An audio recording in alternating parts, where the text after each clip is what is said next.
Hello, everyone, and welcome to another episode of The Witness. Today we're going to be talking about the jungle forest, but before we actually get into the forest, we're going to start off with a quote that's right along the beach.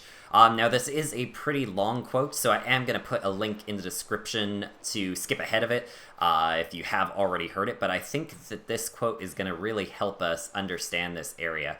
So while we're doing it, we're also going to go up to the top of the mountain, take a look around us, because I think you'll find some stuff up top that really kind of describes this forest as well. So while we're going up there, just keep an eye on the forest area, and we'll talk about what's going on up there after the quote's finished.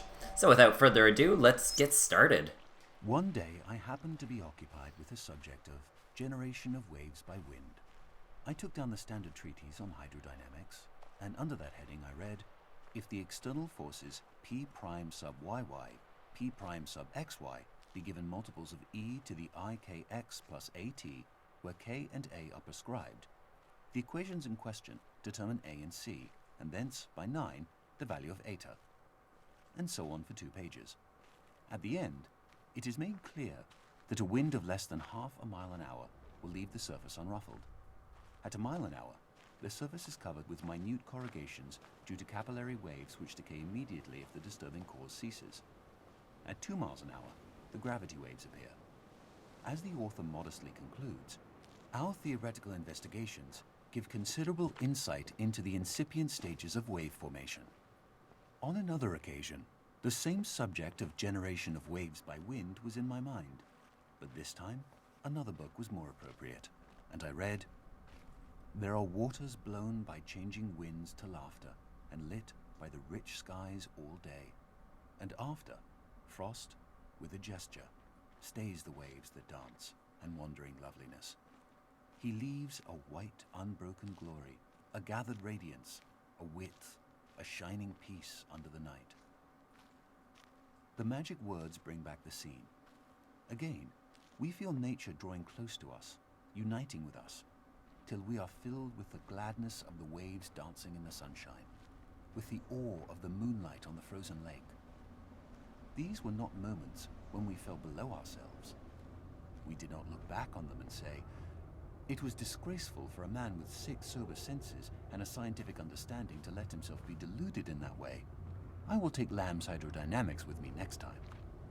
It is good that there should be such moments for us. Life would be stunted and narrow if we could feel no significance in the world around us beyond that which can be weighed and measured with the tools of the physicist or described by the metrical symbols of the mathematician. Of course, it was an illusion. We can easily expose the rather clumsy trick that was played on us. Ethereal vibrations of various wavelengths, reflected at different angles from the disturbed interface between air and water, reached our eyes, and by photoelectric action caused appropriate stimuli to travel along the optic nerves to a brain center. Here, the mind set to work to weave an impression out of the stimuli. The incoming material was somewhat meager, but the mind is a great storehouse of associations that could be used to clothe the skeleton. Having woven an impression, the mind surveyed all that it had made and decided that it was very good. The critical faculty was lulled. We ceased to analyze and were conscious only of the impression as a whole.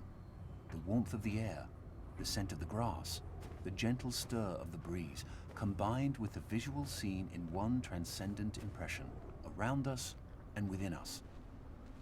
Associations emerging from their storehouse grew bolder. Perhaps we recalled the phrase, rippling laughter. Waves, ripples, laughter, gladness. The ideas jostled one another. Quite illogically, we were glad. Though what there can possibly be to be glad about in a set of ethereal vibrations no sensible person can explain. A mood of quiet joy suffused the whole impression. The gladness in ourselves was in nature, in the waves, everywhere. That's how it was. It was an illusion. Then why toy with it longer? These airy fancies which the mind, when we do not keep it severely in order, projects into the external world should be of no concern to the earnest seeker after truth. Get back to the solid substance of things, to the material of the water moving under the pressure of the wind and the force of gravitation in obedience to the laws of hydrodynamics. But the solid substance of things is another illusion. It too is a fancy projected by the mind into the external world. We have chased the solid substance from the continuous liquid to the atom, from the atom to the electron, and there we have lost it. But at least it will be said, we have reached something real at the end of the chase, the protons and electrons. Or, if the new quantum theory condemns these images as too concrete and leaves us with no coherent images at all, at least we have symbolic coordinates and momenta and Hamiltonian functions, devoting themselves with single-minded purpose to ensuring that QP minus PQ shall be equal to IH over 2 pi. I have tried to show that by following this course we reach a cyclic scheme which, from its very nature, can only be a partial expression of our environment. It is not reality, but the skeleton of reality. Actuality has been lost in the exigencies of the chase. Having first rejected the mind as a worker of illusion, we have in the end to return to the mind and say, here are worlds well and truly built on a basis more secure than your fanciful illusions. But there is nothing to make any one of them an actual world. Please choose one and weave your fanciful images into it. That alone can make it actual. We have torn away the mental fancies to get at the reality beneath, only to find that the reality of that which is beneath is bound up with its potentiality of awakening these fancies. It is because the mind, the weaver of illusion, is also the only guarantor of reality, that reality is always to be sought at the base of illusion. Illusion is to reality as the smoke to the fire. I will not urge that hoary untruth, there is no smoke without fire, but it is reasonable to inquire whether, in the mystical illusions of man, there is not a reflection of an underlying reality. Arthur Eddington, 1927. So, that was definitely an interesting quote. Sorry about the length on it. Like I said, there's a link in the description. If you didn't hear that already, well, now you've already heard the quote, so that's going to be interesting for you. But, basically what this is talking about is how there are two fundamental levels of kind of our thought on it. There is where we're breaking down everything and we're analyzing it and we're trying to find the physics of it, the underlying laws that govern the world. But with those laws, when we just look at them by themselves, it's giving, they quote it as a skeleton of reality. So we can't really see what reality is like by just looking at these bare bones. It gives you the rough outlook, but it doesn't describe what reality is to us. Because for us, reality is seeing this underlying structure, but the associations that come with it, so thinking a forest and assuming that, oh, okay, well, there's birds, there's all of these things, that happiness that comes from it, that calmness, serenity, all of those things are projections from the mind. They're not actually built into the fabric of this underlying law of what a forest is. It's our brain that makes those type of associations with it. And I think you're going to see that very clearly in this forest section. It actually starts off really quick. We're going to do 2 more quotes, but don't worry, these ones aren't as long at all. But we start off with 2 quotes right here that are just right in the entrance of the forest. We join spokes together in a wheel, but it is the center hole that makes the wagon move. We shape clay into a pot, but it is the emptiness inside that holds whatever we want. We hammer wood for a house, but it is the inner space that makes it livable. We work with being, but non-being is what we use. Lao Tzu, 6th century BC. And I'm going to read the other one, and then we'll talk about both as we go along. The glass is transparent, the wine transparent. The two are similar, the affair confused. There seems to be wine and no glass, or glass and no wine. Sahib bin Abad, circa 990.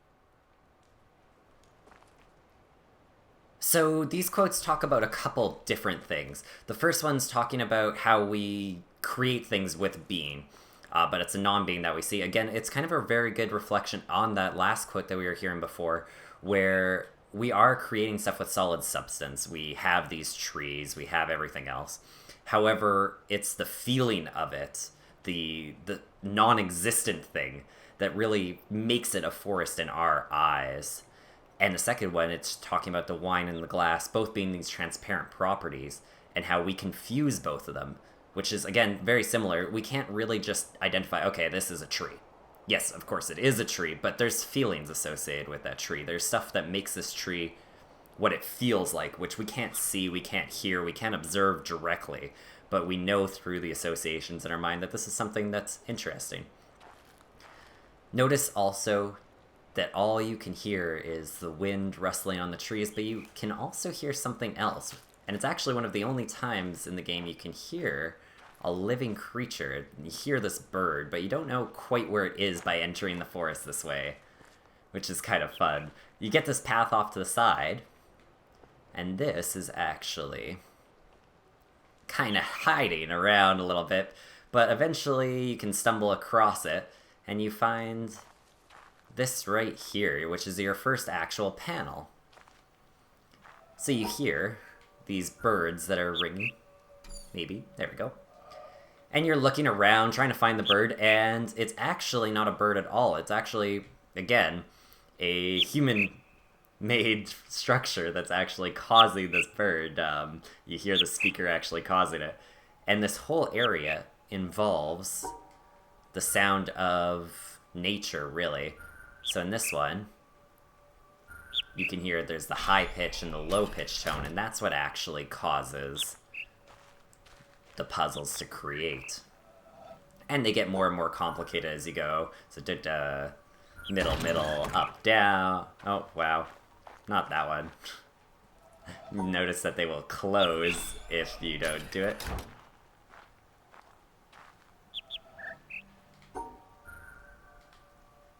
There we go.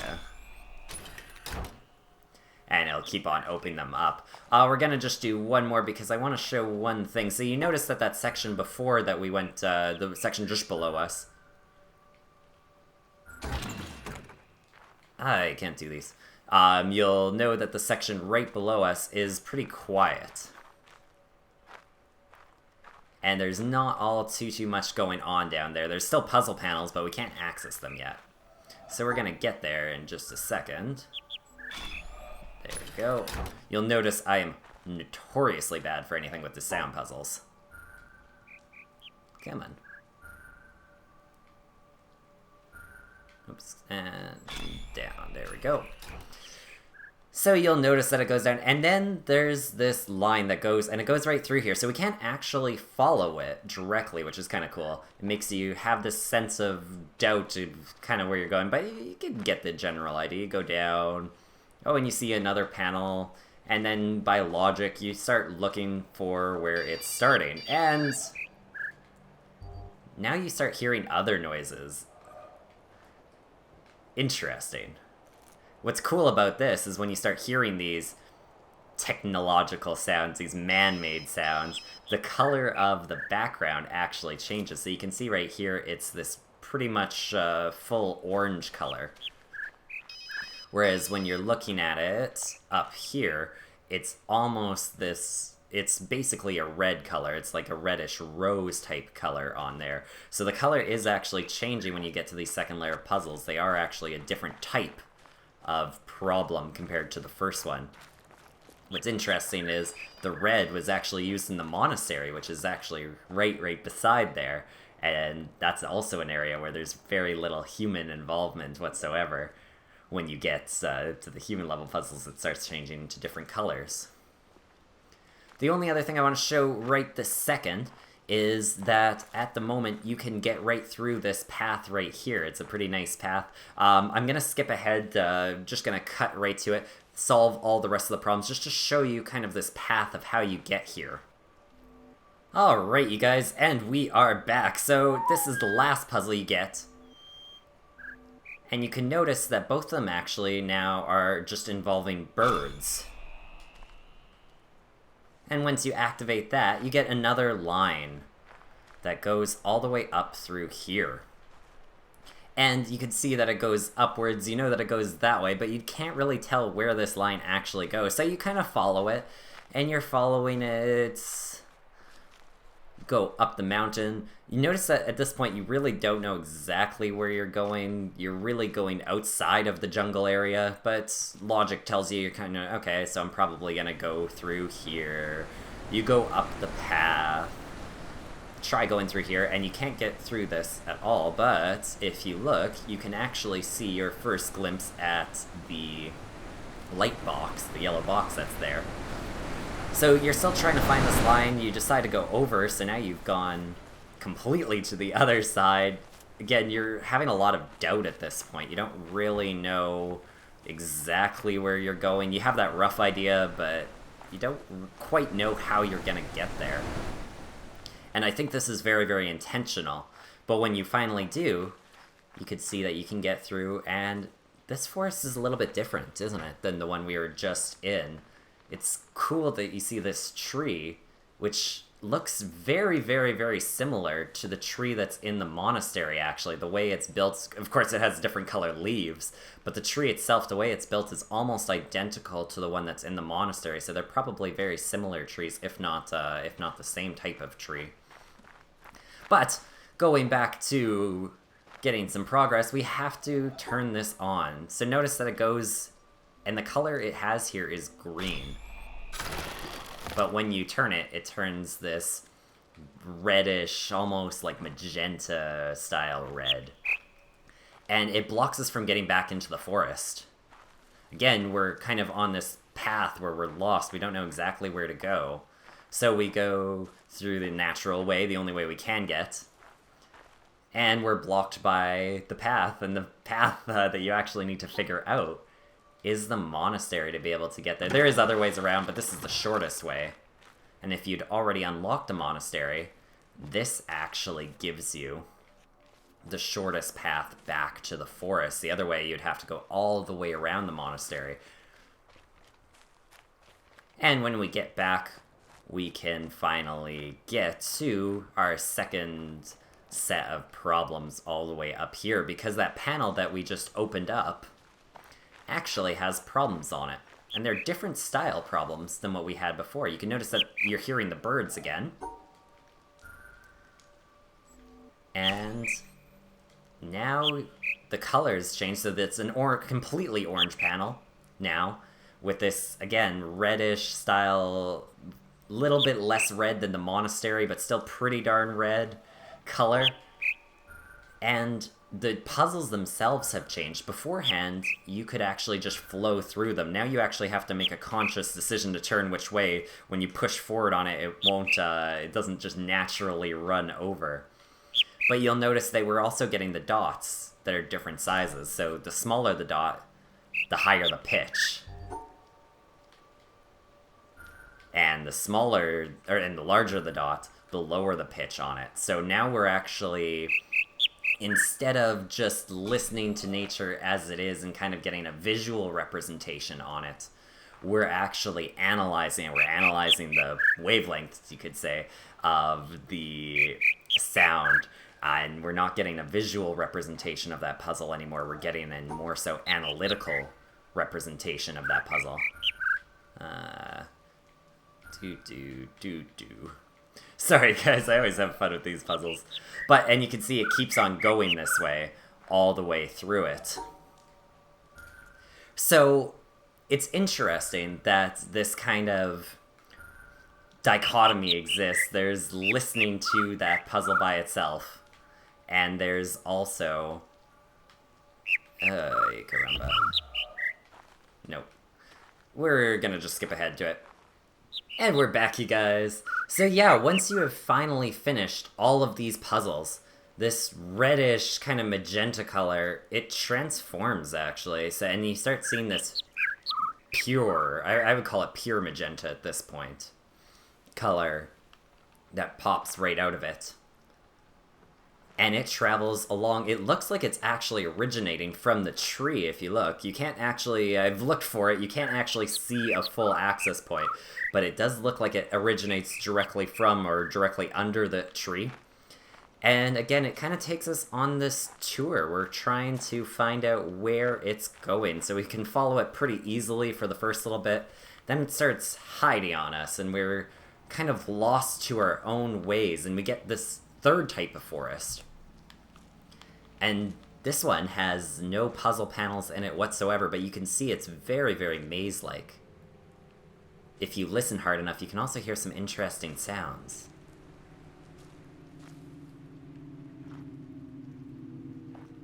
And they're coming from this tree right here. It's interesting about this tree, it's like there's three main parts of it, all intertwining together to make this interesting sound. And there's some significance. We're going to talk about that soon, but keep it in the back of your mind. So there's lots of different ways that we can go on it, but the way that we actually want to is the most hidden way, which is right through here. You can tell it's intentionally hidden the way they've made the leaves basically cover the path entirely. But we get to our last quote in the area that's right here. If we were not able or did not desire to look in any new direction, if we did not have a doubt or recognize ignorance, we would not get any new ideas. There would be nothing worth checking because we would know what is true. So what we call scientific knowledge today is a body of statements of varying degrees of certainty. Some of them are most unsure, some of them are nearly sure, but none is absolutely certain. Scientists are used to this. We know that it is consistent to be able to live and not know. Some people say, how can you live without knowing? I do not know what they mean. I always live without knowing. That is easy. How you get to know is what I want to know. This freedom to doubt is an important matter in the sciences, and I believe in other fields. It was born of a struggle. It was a struggle to be permitted to doubt, to be unsure. And I do not want us to forget the importance of the struggle, and by default, to let the thing fall away. I feel a responsibility as a scientist who knows the great value of a satisfactory philosophy of ignorance, and the progress made possible by such a philosophy. Progress which is the fruit of freedom of thought. I feel a responsibility to proclaim the value of this freedom, and to teach that doubt is not to be feared, but that it is to be welcomed as the possibility of a new potential for human beings. If you know that you are not sure, you have a chance to improve the situation. I want to demand this freedom for future generations. Richard Feynman, 1963. And so that quote's very interesting because it really does represent this whole place, doesn't it? This whole place involves this kind of confusion. You don't know exactly where you're going. You don't know exactly what you're doing. It's actually the only area in the game that features sound as its main puzzle type, so it's very, very different than all the others, that you might even doubt what you're supposed to do. I know a lot of people actually doubted what they were even supposed to do for any of the problems in this area because it's such a different way of thinking. You're seeing all these visual problems before, analytical problems, but you haven't seen anything quite like this where it's involving these kind of natural things that you're hearing, but also then putting it into an analytical problem, and especially by the end when you have to then use your deductive reasoning to understand that the small dots actually do mean higher pitch, big dots mean lower pitch. You're really broken down that natural sound into its component parts to be able to solve those type of problems. And by doing all of that, by wandering around, finding all of the analysis, understanding it as a whole, that's what actually gets you your laser beam in this area. Also gets you a door, which you can see that someone created as your way out, which is where we were right before. So what does this area all mean? It has some very different ideas in it. On the one hand, it's got this analytical side of it. It's got this breaking down things, finding out the skeleton of reality, finding out the underlying structure in it. But it's also got this whole area of listening to nature and just understanding it as it is. It's got technology in it that's actually breaking down, making it harder to be able to hear that nature and be able to understand that side of things. And then it's got a whole part of analysis where you're analyzing those wavelengths that only come from quote unquote natural sounds like the birds, even though they're made by humans on it. But those are actually what helps us. So there's a lot of very, very different ideas in here. And it's interesting that the way the forest is actually colored is that same way, this dark part. So the dark part's just the parts up here, partially, a little bit up here, you can see. And then it gets a lot darker all the way down here, and those parts are these kind of just listening to nature as it is, but you can see that listening to nature, when you involve human activity in it, it does actually break that nature down. It makes it a lot harder to use. On the top up here, you have this more so yellowish green style. And this is where you're using nature. You're analyzing it. You're understanding nature by breaking it down. And that's very similar to kind of what you're doing in the monastery on it. You're kind of looking for the way the world is, but it's not quite the same because you are still using analysis on it. You're not just embracing the world. You're embracing the world but analyzing it as you go about it. Interestingly enough, that's what also gives you this kind of magenta style color. And then your last style is the bamboo itself, where there's no actual problems in it. The only problem is actually finding your way to be able to get the light, which is a problem in and of itself, is trying to figure out where you are, where everything else is in relation to you. And it's neat that the way the colors of the actual problems work is very similar style to that as well. So you start off with a puzzle panel that is almost red. I would go as far as say it is a red puzzle panel, and you get an orange color light when it's just nature. So you're just listening to it as it is, and you get that moment of clarity, that moment that, oh, it all comes together where you can solve those puzzles. Very, very similar to the monastery that way. When you go further down, more of a yellowish color bleeds in. You can see that these puzzles are turning more a shade of orange than they are red, even though the main color itself is the same. So you're still thinking about them the same way. But now this yellowish style problem has kind of leaked in, turned it into more of an orange color. We're going to see more about the color orange down the road, but keep that in mind. And as you get further and further up, then those puzzle panels change color again when you get to this side of the puzzle.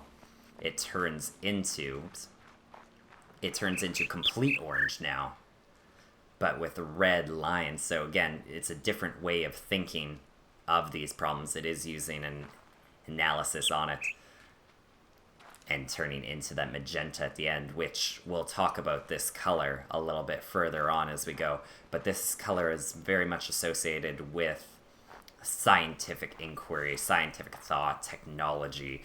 Again, we won't talk about it too much now, but keep this in mind as well, that it does change that color and it kind of flows through all of them. But what's interesting, and kind of the whole point of this area, I think, is tied in with the way that tree is in the bamboo forest.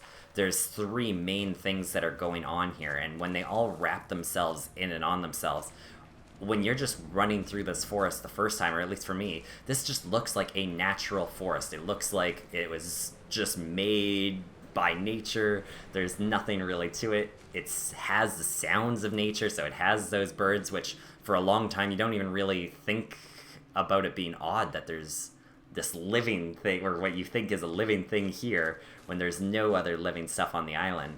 But when you start analyzing it piece by piece, when you start breaking it down, you can realize that this forest really isn't created naturally. We're going to be talking about this in the next couple sections as well. but I have a very good impression that some of this forest came through experimentation with the world as it is. We'll talk about why that is later.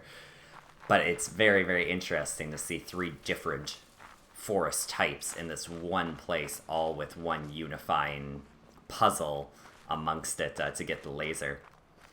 So this area is about harmony between all of these things. It's seeing the world as it truly is by taking multiple different things from multiple different perspectives, clumping them all together, and when you see it as that whole, you are able to solve it. So, like I said, a little bit interesting. We're gonna be talking about more about this forest as we get on. We're gonna be talking on this side of the island soon. So we're gonna go into the house. We're gonna go into the marsh, and we're gonna see exactly what makes this forest as interesting as it is. But I think this is a really good introduction to kind of get into that different type of mindset. I'm very, very curious to see what all of your comments are on this area as well. And the last thing I'm going to leave you with is just this last little path. You can see it's all yellow here, this yellow moss. We're going to talk about that pretty darn soon, but it's what leads you right to this puzzle panel, this great puzzle panel, and you can see it just goes up like that and turns to that orange color. I'm going to leave you with this, you guys. Take a nice look at that tree. Hope you guys are enjoying the series so far. If you are, I'd love to hear your comments on it. Stay tuned for our next episode, which is going to be dealing with the marsh. And we'll be talking about that sometime next week. Hope you guys had a great time, and I will see you all next time